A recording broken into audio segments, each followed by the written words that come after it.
પાલીતાણાના Bhavnagar road પર આઈસરનો અકસ્માત, એકનું મોત, 20 જેટલા લોકોને ઈજાઓ પહોંચી।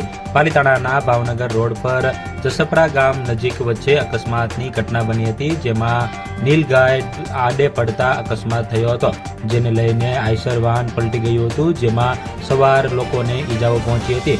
20 જેટલા લોકોને ઈજાઓ પહોંચી અને ડ્રાઈવરને પણ ઈજાઓ થતા સારવાર અર્થે ખસેડવામાં આવ્યા, જેમાં એક વ્યક્તિનું મોત નીપજ્યું હતું। ભાવનગરથી સગાઈનો પ્રસંગ પતાવી ગરાજિયા આવી રહેલા હતા ત્યારે અકસ્માત નડ્યો હતો, જેમાં નીલગાય રોજડા આડા ઉતરતા અકસ્માતની ઘટના બની હતી। ઘટનાને પગલે ઈજાગ્રસ્તોને સારવાર અર્થે ખસેડવામાં આવ્યા છે અને સ્થાનિક લોકો સહિત મદદે દોડી આવ્યા છે અને ડ્રાઈવરને પણ ઈજા પહોંચ્યાનું જાણવા મળી રહ્યું છે।